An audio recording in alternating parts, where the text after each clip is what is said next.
নারায়ণগঞ্জ মহানগর বিএনপির অন্তর্গত বন্দর থানা বিএনপির আওতাধীন ২২ নং ওয়ার্ড বিএনপির প্রাথমিক সদস্য নবায়ন ও নতুন সদস্য ফরম কার্যক্রম বিতরণ করা হয়েছে। রবিবার বিকেল ৪টায় বন্দর বাজারস্থ রয়্যাল কমিউনিটি সেন্টারে এই অনুষ্ঠান আয়োজন করা হয়। এ সময় আনুষ্ঠানিকভাবে বিএনপির প্রাথমিক সদস্য নবায়ন ও নতুন সদস্য ফরম ২২ নং ওয়ার্ড বিএনপির নেতৃবৃন্দদের কাছে তুলে দেন মহানগর বিএনপির নেতৃবৃন্দ।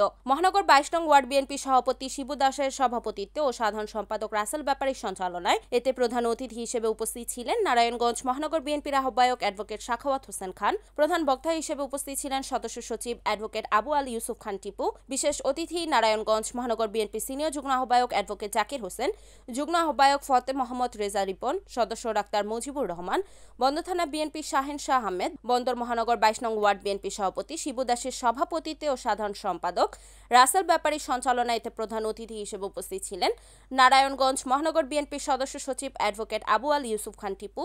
বিশেষ অতিথি নারায়ণগঞ্জ মহানগর বিএনপি সিনিয়র যুগ্ম আহ্বায়ক অ্যাডভোকেট জাকির হোসেন, যুগ্ম আহ্বায়ক ফতে মোহাম্মদ রেজা রিপন, সদস্য ডাক্তার মুজিবুর রহমান, বন্দর থানা বিএনপি শাহিন শাহ আহমেদ, বন্দর থানা বিএনপি সাধারণ সম্পাদক নাজমুল হক রানা।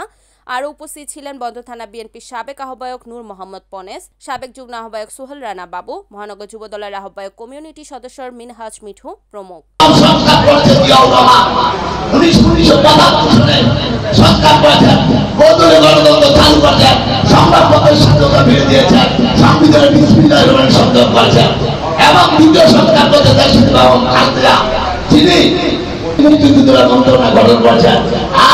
আমাদের প্রজন্মের নেতা আমাদের অভিভাবক অন্তর্বর্তীকালীন সরকার ক্ষমতা আসার পূর্বে উনি বাংলাদেশ রাষ্ট্রীয় কাঠামো মেরামতের জন্য সংস্কার জন্য এক বিদ্যমা বাস্তবায়নের দাবি করেছেন। তাহলে আপনি সংস্কার কাকে বুঝাতে চান? সংস্কার করতে হবে আওয়ামী লীগের ভিতরে, সংস্কার করবে একজনের ভিতরে। ব্যক্তিকে বহিষ্কার করা হয়েছে। সামনে যারা এই ধরনের কার্যক্রমের সাথে অংশগ্রহণ করবেন, জড়িত হবেন, তাদেরকে বহিষ্কার নয়। আমি এই যে পূর্বে এখানে বসে বসে আমাদের বিএনপির যে অনলাইন আছে সেখানে পড়ছিলাম, কয়েকটা বহিষ্কার আদেশ দিছে। বহিষ্কার আদেশের নিচে লেখছে আইন শৃঙ্খলা বাহিনীর প্রতিনিধিদের অনুরোধ করতে যে তাদের বিরুদ্ধে দ্রুত আইনানুগ ব্যবস্থা নেন, তাদের শাস্তি নিশ্চিত করেন।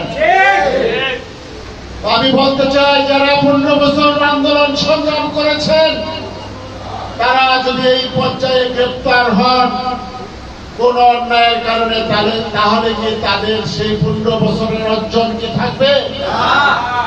আমরা যে অর্জন করেছি 15 বছর আন্দোলন সংগ্রাম করে জনগণের পাশে থেকে এই বাংলাদেশের মানুষকে আমাদের পক্ষে রেখেছি, আমরা এখন যদি জনগণকে কষ্ট দিয়ে সেই ভোটারদেরকে যদি আমাদের বিমুখ করে, তাহলে কি আমরা ক্ষমতায় আসতে পারবো?